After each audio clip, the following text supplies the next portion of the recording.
Sir स्वागत है। धन्यवाद।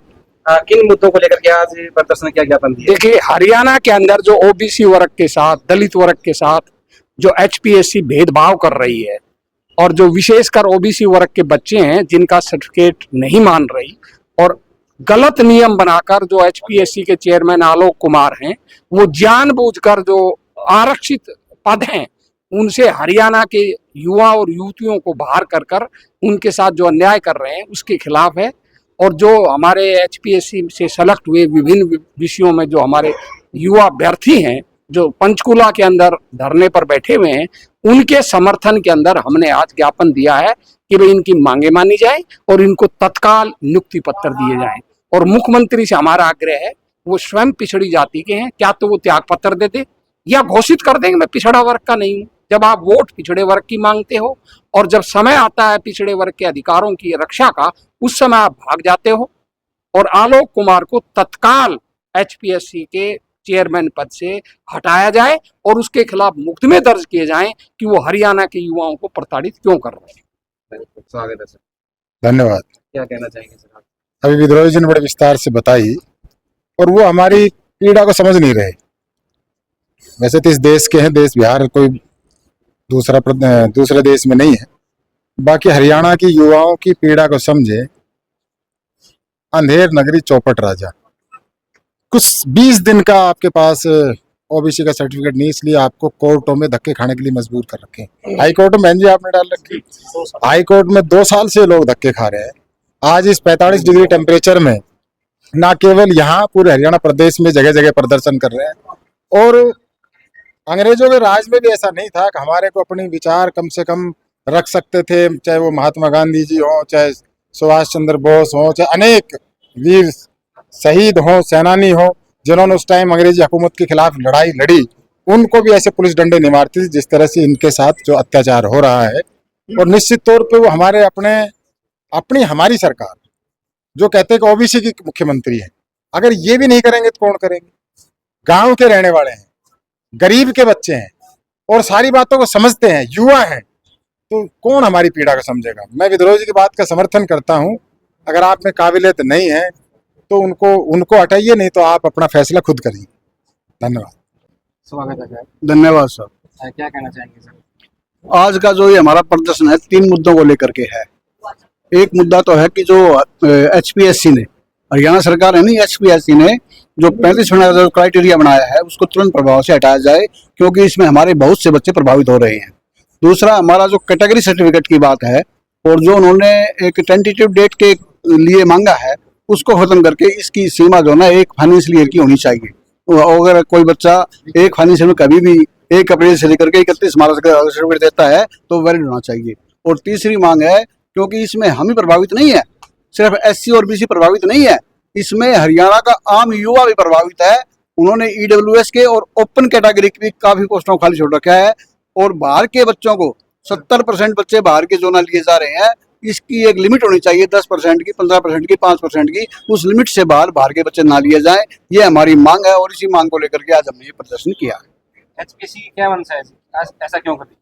एचपीएससी की सर, ये तो हरियाणा सरकार की ही मंशा है कि इन बच्चों को नौकरी मिलनी नहीं चाहिए। जो बैकवर्ड क्लास के बच्चे हैं इनको नौकरी नहीं मिलनी चाहिए, क्योंकि एक जो नया मिडिल क्लास भर के आया है नौकरियों के कारण उनको बर्दाश्त नहीं हो रहा, उसको दबाना चाहते हैं, उसको मिटाना चाहते हैं। इसलिए हमारे बच्चों को ये क्लास 9 क्लास 2 की नौकरी देना नहीं चाहते। स्वागत है सर। नमस्कार जी, आपके चैनल का स्वागत है। और जैसे विद्य प्रकाश जी आपको पहले भी मैंने बताया था कि हम एचपीएससी के सिलेक्टेड लेकिन आलोक वर्मा के द्वारा रिजेक्टेड कैंडिडेट्स है। पिछले 2 साल से अपना संघर्ष कर रहे हैं और उसी के तहत हम 18 जून से 26 जून तक आमरण अनशन पे भी थे। किसी को शौक नहीं है भूखा मरने का, लेकिन इस गूंगी बहरी सरकार को जगाने के लिए हम 4 लोग आमरण अनशन पे थे। लेकिन शायद अंग्रेजों ने भी भारतीयों के साथ ऐसा नहीं किया होगा। कहने के तो हमारा ओबीसी का सीएम है, लेकिन जिस तरीके से हमारी महिला साथियों को और मेरे को उठाया गया उस दिन, वो पेड़ वाली कहानी मैं दोबारा कहूंगा आपको। हमें एक झुरझुना पकड़ा दिया गया कि ओबीसी का सीएम है, लेकिन जैसे एक बार वो पेड़ कट रहा था ना, वो रोने लगा और लोहे वाले पार्ट ने पूछा कि भाई आप रो क्यों रहे हो, कटना तो आपकी नियति है। तो उस पेड़ ने उत्तर दिया, ठीक है मैं मानता हूं मेरा कटना नियति है, लेकिन तेरी हिम्मत नहीं थी तो मुझे काट दे। मुझे काटने में मेरे ही वंश का एक हिस्सा साथ दे रहा है। और वही काम हमारे यहाँ के ओबीसी के नेता, क्योंकि 15 नेता जो हमारे साउथ हरियाणा के हैं, उन सबके रिकमेंडेशन लेटर तक है सर, यदि कोई देखना चाहे तो भी। या तो उन लोगों की वो बात नहीं सुन रहा आलोक वर्मा, या फिर वो हमारी बात ही वहां आगे नहीं रखते। यदि वो दूसरी बात, उनकी बात नहीं सुन रहा, तो आज ही वो रिजाइन दे और अपनी बहन और भाइयों के साथ आके बैठे। दुगने बहुमत से जिताने के वादा मैं करता हूँ उनको।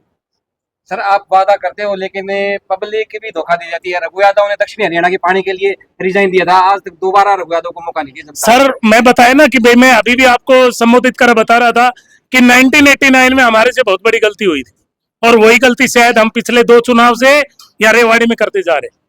तो जैसे आरडी शर्मा हमारे बड़े प्रबुद्ध व्यक्ति है, वो एक ही बात कहते हैं, जिस समाज का कोई दल नहीं, उसकी बातों में कोई बल नहीं, और उसका कोई भी प्रयास सफल नहीं। तो हमें हमारे में से ही अब ये नायब सैनिक क्या सोच रहा है, इन बच्चों को नौकरी नहीं दूंगा। अरे भाई यही नेता बनेंगे आगे, या तो इनको नौकरी दे दे, नहीं तो उसकी कुर्सी खाली कर दे। अब आने वाला आगे हम आएंगे वहां, हम बैठेंगे वहां, और फिर देखते हैं कैसे और बी क्लास को ये नौकरी नहीं देते। नमस्कार, क्या नाम है?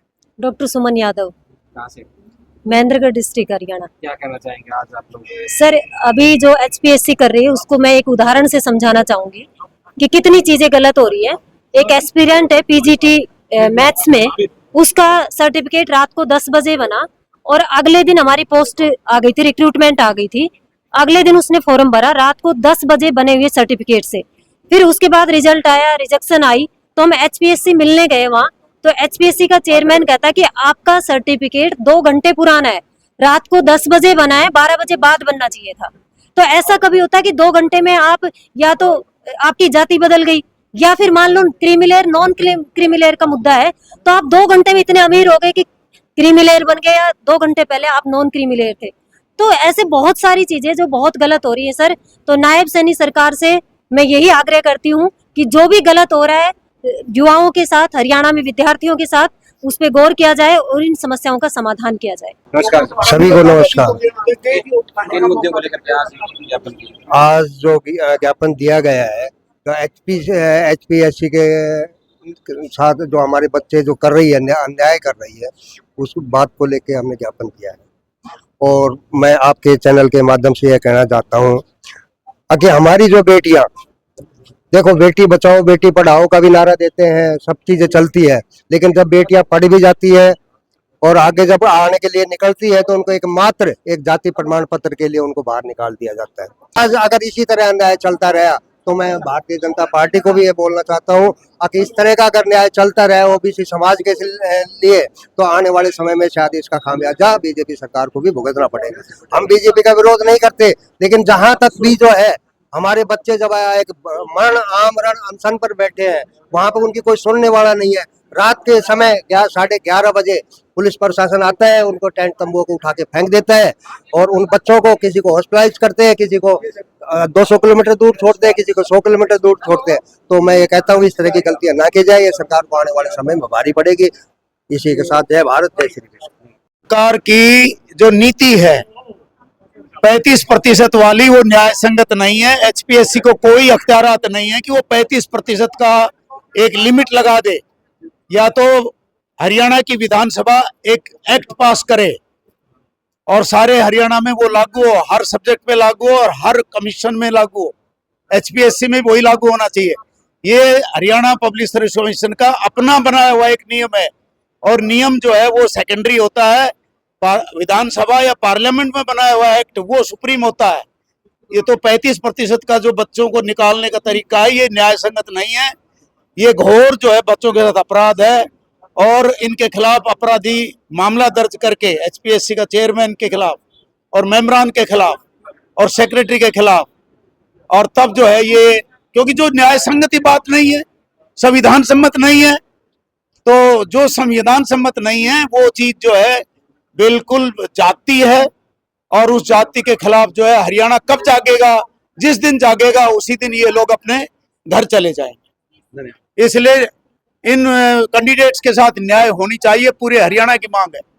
आज भी भूपेंद्र हुड्डा ने अपना बयान दर्ज कर रखा है सभी अखबारों में, आज पूरे अखबारों में बयान है। तो सब जनता जनार्दन, जनशक्ति, जन हिम्मत, जन हौसला, जन ताकत, और जनता की आवाज यही चाहती है कि युवाओं के साथ न्याय हो।